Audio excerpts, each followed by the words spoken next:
Olá a todos que me acompanham aqui pelo YouTube, está começando mais um BDM, mais um Bom Dia Mercado, e eu vou fazer aqui junto com vocês o meu planejamento de trabalho para essa quarta-feira, dia 8 de dezembro, um dia de conclusão de Liga dos Campeões, pelo menos da etapa da fase de grupos. Tivemos nessa terça-feira alguns jogos de alguns grupos que concluíram os classificados e agora na quarta-feira o encerramento dessa fase de grupos. Se você está chegando no canal agora, não esquece de se inscrever. Esse não é um canal de palpites. Eu sei que tem vários canais excelentes de palpites por aí, mas isso aqui é um canal de trade. E no trade eu trabalho cenários ao vivo e com isso eu tenho que criar cenários para poder já me preparar para saber o que fazer durante a partida. Então isso aqui é uma criação de cenários e não é um vídeo de palpites, tá bom? Não faça entradas mediante o que eu falar aqui. Confirme a leitura no jogo, beleza? Então, muito bem-vindo se você é novo por aqui, seja muito bem-vindo ao canal, não esquece de se inscrever. O PDF de apoio que eu sempre faço para os membros aqui do canal, vou deixar na aba comunidade. Se você não é membro do canal, clica no botão aí embaixo, seja membro e considere apoiar aqui o conteúdo. Valeu? Então vamos lá. Hoje a gente tem alguns grupos bem embolados e eu vou te explicar, juntamente com o regulamento da UEFA, diretamente da UEFA, o que cada time precisa para poder se classificar, tá bom? Vamos começar na ordem aqui, pelos grupos. A gente terminou ontem com o grupo D, então vamos fechar na ordem aqui o grupo E. Deixa eu só tomar um café. O nosso grupo E temos Bayern de Munique, Barcelona, Benfica e Zenit. Qual que é a situação do grupo? O Bayern já está classificado, líder do grupo, 5 jogos, 5 vitórias, igual foi o Liverpool ontem.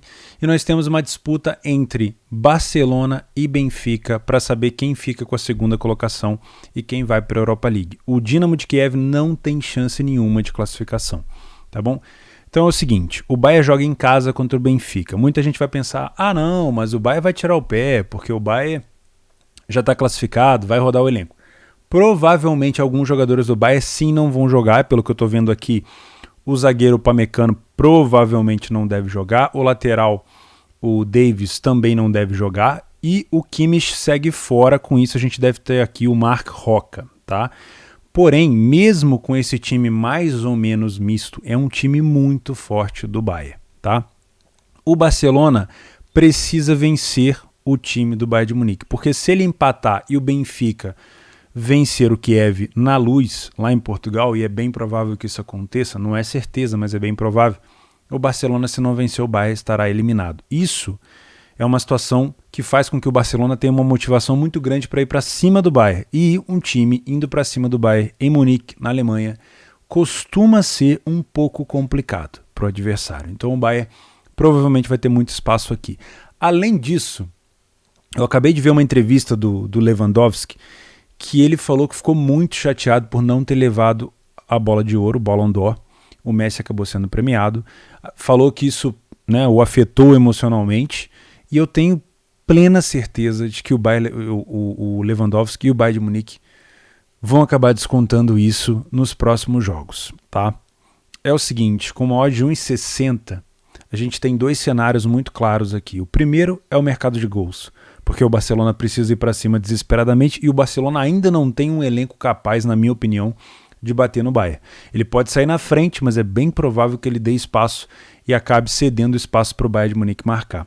O Bayern é um excelente time de contra-ataque, é um excelente time de bola aérea e a zaga do Barcelona deixou de ser aquela zaga tão forte como antigamente. Sem falar na parte ofensiva, com todo respeito ao Memphis Depay, ele não é um jogador para essa posição. Ele é um jogador talvez de condução, de ponta e não um homem-gol, né? Então, com todo respeito ao Barcelona, o Barcelona sente muita falta de um homem-gol aqui, tá?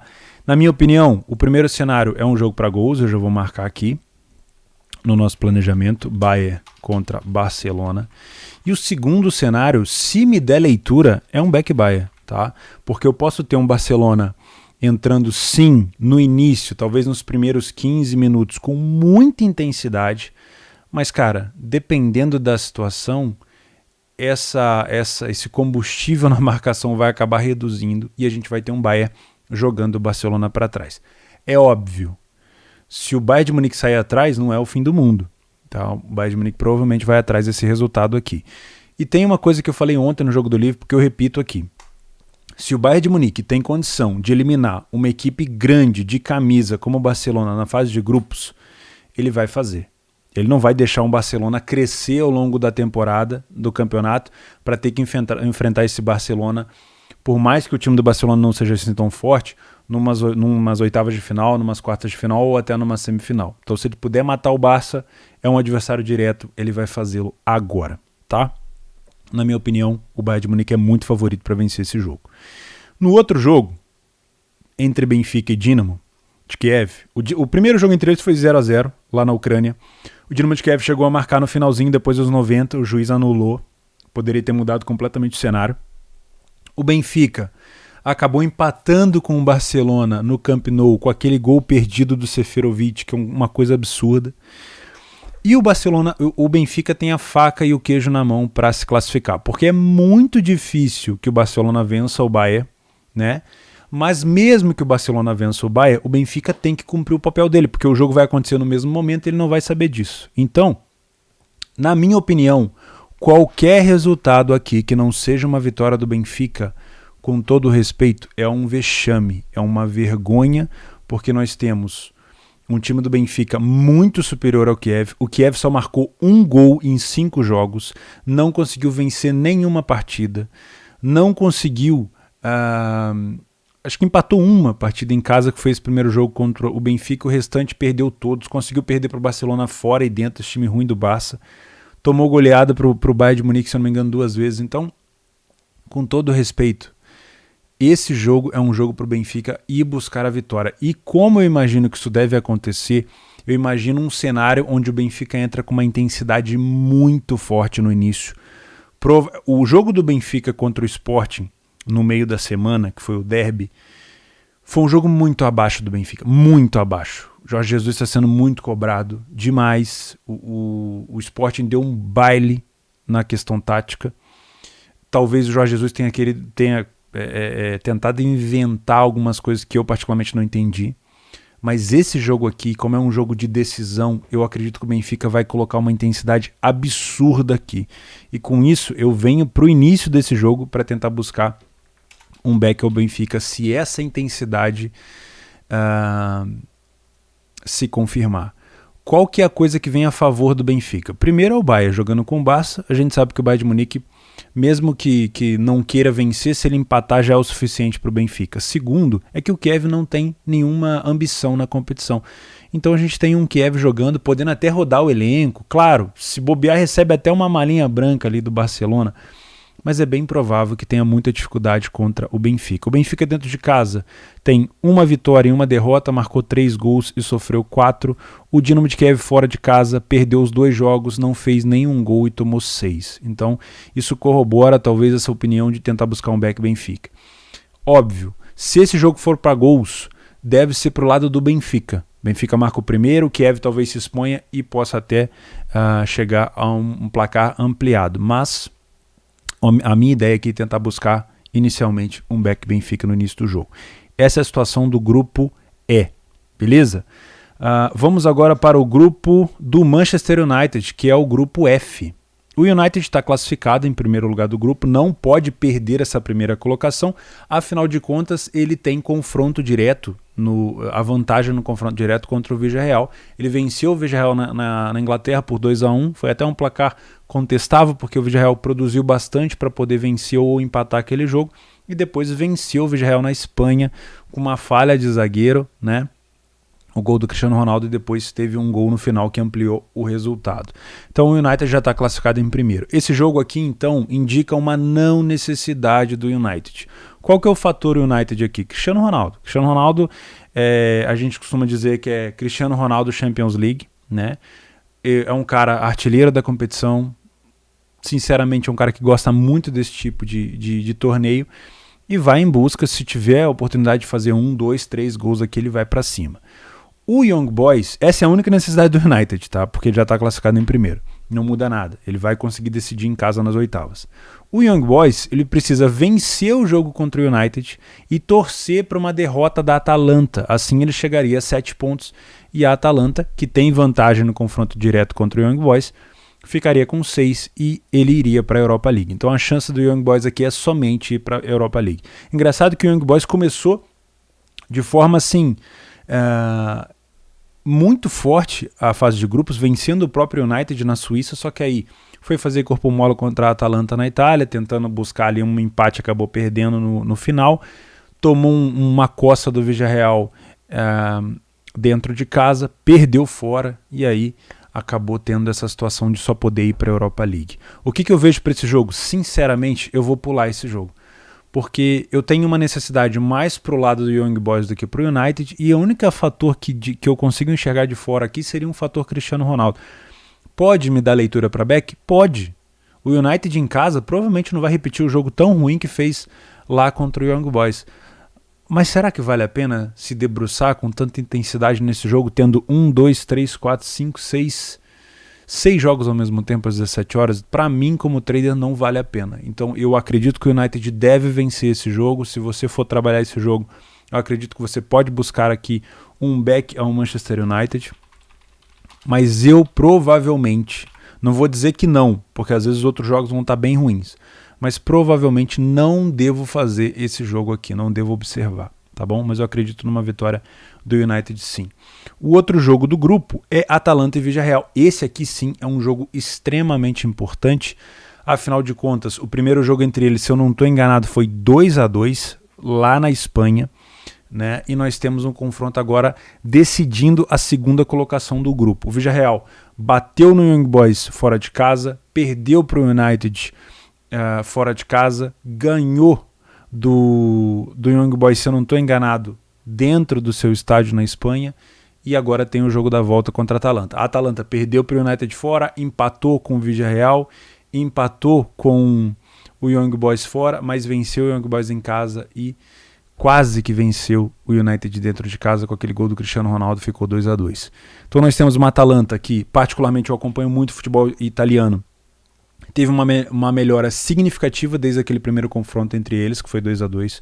A Atalanta melhorou em casa, melhorou fora, está assumindo ali, se eu não me engano, a quarta ou a terceira colocação do italiano, poupou alguns jogadores há algumas semanas para poder chegar firme para esse jogo, vem de uma vitória excepcional contra o Napoli, uma virada 3-2, então eu acredito numa Atalanta muito forte aqui, só que a gente não pode balizar o Villarreal pelo time do Campeonato Espanhol, porque ele não está levando a sério, né? E por mais que o Villarreal tenha ganhado a Europa League ano passado, eu acredito que eles vão querer, no mínimo aqui, passar para as oitavas de final da Liga dos Campeões, tá?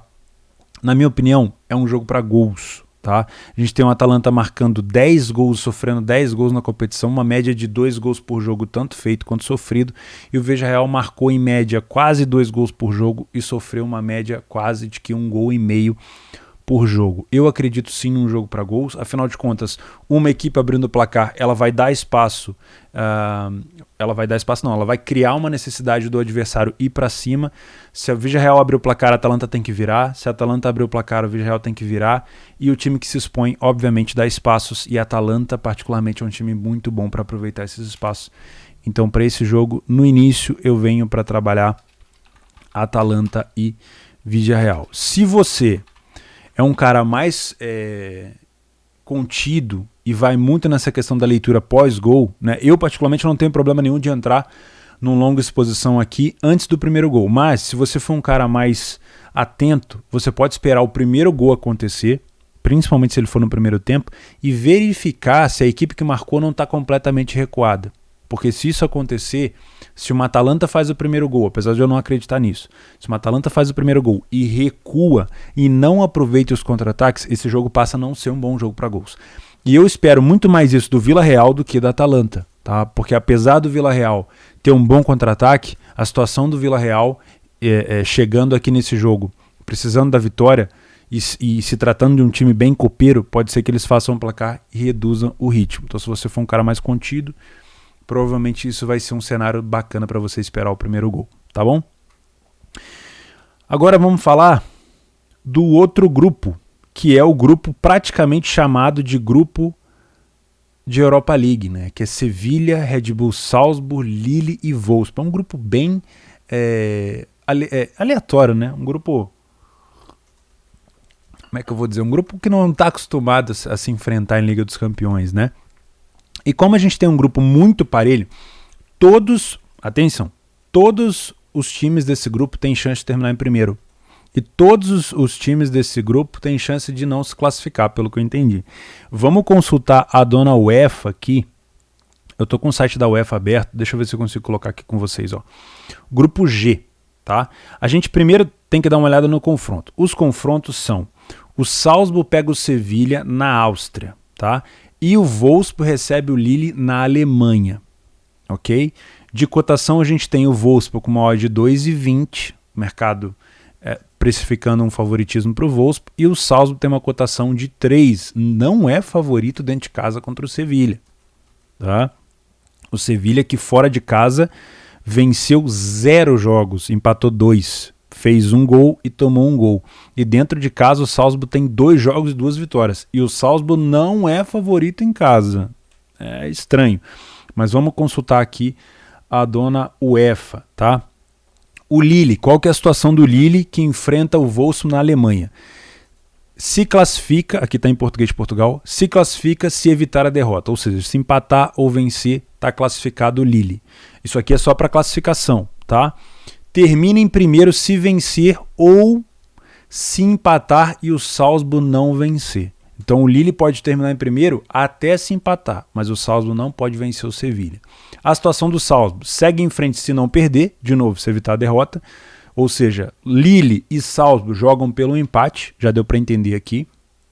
E o Salzburg pode terminar em primeiro se vencer e o Lille não. Ou seja, o Salzburg, que entra com uma odd de não favorito, dentro de casa, onde ele tem 100% de aproveitamento, isso já me causa uma situação de alerta, né? Porque pode ser que o Salzburg venha para cima, ele não precisa da vitória. Será que é isso que está interferindo a odd?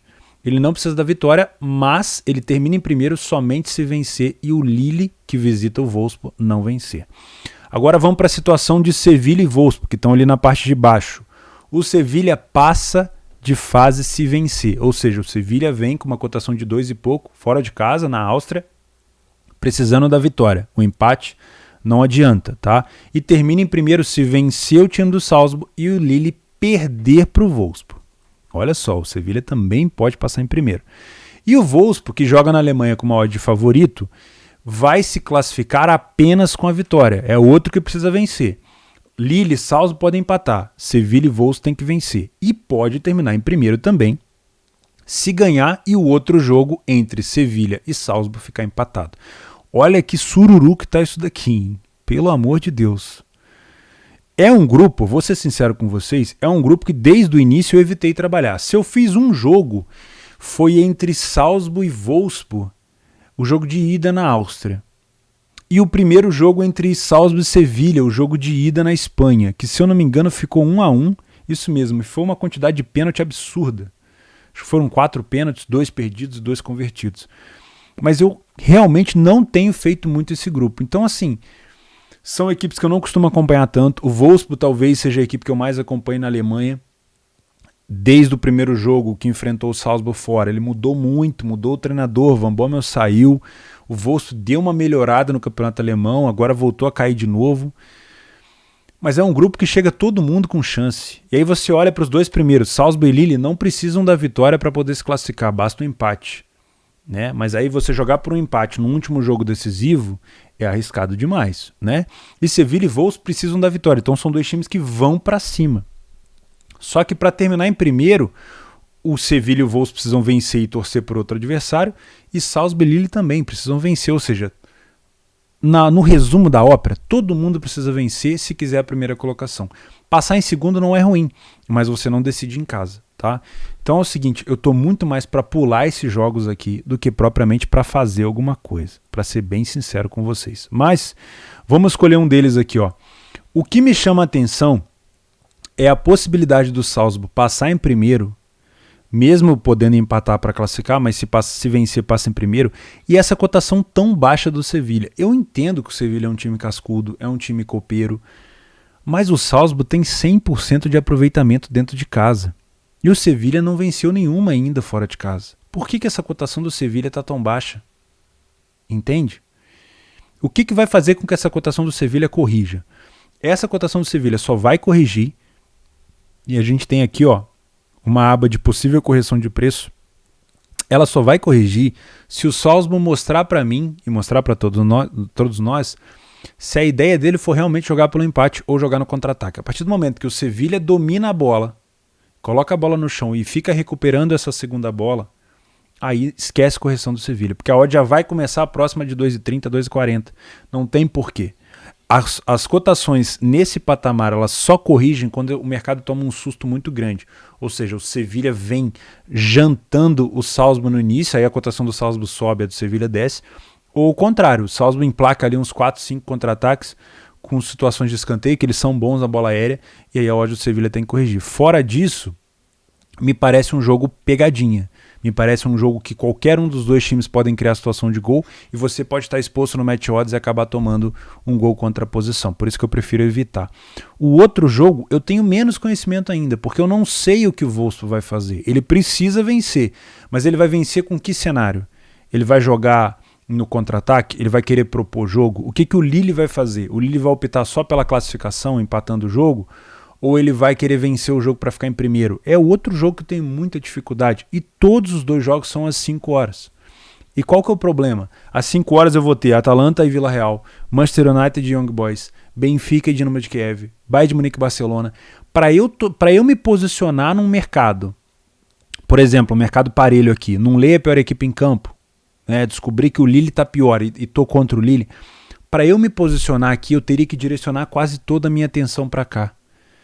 E qualquer percepção, qualquer distração que eu possa ter olhando um jogo do Bayern, olhando um back Benfica, eu posso ter um contra-ataque do Lille uma vez, 2 vezes, eu posso ter sinal para fechar minha posição e não fechar porque eu estou distraído. Isso é o problema de fazer vários jogos. Então, para minha saúde financeira de banca e mental, eu vou pular Wolfsburg e Lille e vou pular Salzburg e Sevilha. O que me chama a atenção acho essa odd do Salzburg alta demais. Não é porque o Sevilha tem a obrigação de vencer que ele vai vencer. E acho essa odd do Wolfsburg ok. Porque ele está jogando em casa, deixa eu ver o desempenho do Wolfsburg em casa. Uma vitória pelo menos e um empate. Não é um time horroroso. Como visitante, o Lille tem uma vitória e um empate. Ou seja, mais ou menos ele poderia estar um pouquinho mais alto a odd do Wolfsburg? Poderia. Agora, posso esperar gols nesse jogo? Dentro de casa, o Wolfsburg fez 3 gols em 2 jogos e tomou 2. É uma média baixa. Fora de casa, o Lille fez 3 gols em 2 jogos e tomou 3. Também é uma média baixa. Então eu acho que esperar gols aqui seria esperar demais. Já o time do Salzburg, dentro de casa, fez 5 gols, isso é legal, e tomou 2. A média feita é bacana. O Sevilha, fora de casa, fez 1 gol e tomou 1. Horrível. Então eu também não me envolveria em gols aqui. Fechou? Esse é o motivo por eu não fazer esses jogos. E o último grupo é o grupo H, onde nós temos o Zenit contra o Chelsea. O Zenit não tem chance de classificação para a Champions League, não vai se classificar em segundo nem em primeiro, e também não perde o terceiro lugar, afinal de contas vence no confronto direto o time do Malmo. Ou seja, o Zenit joga esse jogo por jogar e o Malmo joga o jogo contra a Juventus por jogar. Qual que é o interesse aqui entre Chelsea e Juventus? O Chelsea tem a mesma pontuação da Juventus, mas ele vence a Juventus no confronto direto. Apesar de ter perdido para a Juventus na Itália por 1-0, ele venceu a Juventus da Inglaterra, se eu não me engano, por 4-0. Com isso, a gente tem o Chelsea precisando manter o mesmo resultado da Juve para se classificar em primeiro. Nesse momento, o Chelsea entra classificado em campo. Se ele empatar e a Juventus empatar, ele se classifica em primeiro. Se ele vencer e a Juventus vencer, ele se classifica em primeiro. Se ele perder e a Juventus empatar, a Juventus passa em primeiro. Tá? Em relação a cotações, 1,60 odd do Chelsea. Como é o atual campeão da competição, eu vejo uma necessidade do Chelsea de confirmar a primeira colocação para decidir esse jogo na Inglaterra. Estou vendo a escalação aqui, nós temos o Timo Werner, o Mason Mount, Pulisic. É um time bom do Chelsea. Provavelmente vai ser o time titular do Chelsea. Tá? O N'Golo Kanté está machucado, o Kovacic está machucado e o Havertz é dúvida. O Jorginho também é dúvida e o Alonso também é dúvida. Precisa ver isso aí depois. O Zenit, não precisa nem falar. O Claudinho e o Malco estão voando. Acho que não precisa nem falar muita coisa aqui. E são os únicos jogadores que eu conheço, para ser bem sincero com vocês. Esse número 7 aqui, eu não sei se é um... Não, não é. Tem um cara aqui que joga muita bola também, que eu me esqueci o nome dele. Não tá por aqui. Enfim, é um carecão branco. E o Chelsea, na minha opinião, dá pra gente tentar vir buscar aqui um mercado de gols para início de conversa. Por quê? Como o Zenit não tem nada a perder e o Chelsea é o atual campeão da Champions, o atual campeão da Europa, é bem provável que o Zenit queira mostrar algum serviço aqui. A gente tem um jogo para pelo menos uns 3 gols, tá? Agora, se eu ver que o Zenit está cagando pro jogo, que o Chelsea tem a bola e que o Chelsea tem uma facilidade danada para jogar, não duvidaria de trabalhar, por exemplo, um back Chelsea ou um lay ao Zenit. Mas inicialmente, eu venho para esse jogo para trabalhar um mercado de gols. Mas o Zenit não tem necessidade nenhuma. Não, mas eu não vi o Zenit fazendo corpo mole em nenhum jogo dentro de casa. Se a gente pegar aqui os números do Zenit em casa, são 4 gols feitos e 1 gol sofrido. Não é fácil vencer lá não, tá? E o Chelsea fora de casa tem 1 gol feito e 1 gol sofrido. O que é o maior problema do over aqui? O Chelsea tem uma média de gols muito baixa fora de casa, mas eu acho bem provável que mesmo que o Chelsea saia na frente, o Zenit vai para cima e vai deixar muito espaço. Então, pelo menos eu vou trabalhar com um cenário aqui de pelo menos uns 3 gols, tá? Que vai se confirmar apenas com a leitura de jogo, beleza? E por último, só pra gente fechar, temos essa odd extremamente esmagada da Juventus contra o Malmo. Aqui a gente tem que ver se o Dybala vai jogar, pelo visto vai. O Chiesa segue fora lesionado, Danilo lesionado, o McKennie, que é o terceiro artilheiro da equipe, é dúvida. Mas eu acredito que o primeiro jogo entre eles foi um jogo que a Juventus meteu 3-0 no Malmo, foi muito fácil, a Juventus optou naquele jogo por um jogo mais reativo, o Malmo realmente tem uma defesa horrorosa, o Malmo sofreu nessa competição 13 gols e fez apenas 1, tá? Como mandante, a Juventus marcou 5 e sofreu 2 gols, e como visitante, o Malmo sofreu 8 gols e não marcou nenhum. Daria para vir buscar aqui a goleada da Juventus? Acredito que sim, mas qual que é o problema? Cara, a Juventus para golear é um parto.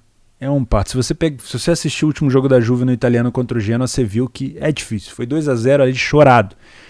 Então, se você for trabalhar esse jogo, coisa que talvez eu nem indique, mas como 2h45 só vai ter 2 jogos, acho que vale a pena ficar de olho num back Juve.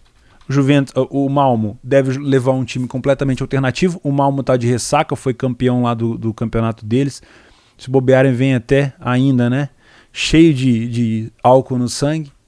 Né? Eu lembro que quando estourou lá que o Malmo foi campeão, a torcida invadiu o campo.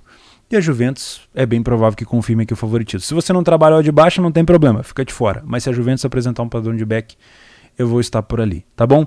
Vou deixar aqui no primeiro link da descrição aquele bônus de R$10 por dia que vai acontecer, que aconteceu ontem, dia 7, que vai acontecer hoje, dia 8, para mais essa rodada da Champions, e para amanhã, quinta-feira, onde vai acontecer os jogos da última rodada do Campeonato Brasileiro. Você pode usar R$10 ou $2, quase todo mundo ganhou essa promoção. Você clica no link aqui e coloca lá que você quer receber o bônus. Eu, particularmente, tenho muita dificuldade de ganhar algum bônus, e esse eu ganhei. E é de graça, vale a pena você usar. Se você não é usuário da Betfair, você pode registrar utilizando esse link aqui para ganhar esse bônus também. Fechou? Se você veio até aqui, não esquece de se inscrever no canal. PDF de apoio vai estar na aba comunidade aqui do meu canal do YouTube. A gente se vê. Um excelente dia de Champions para você. Um abraço.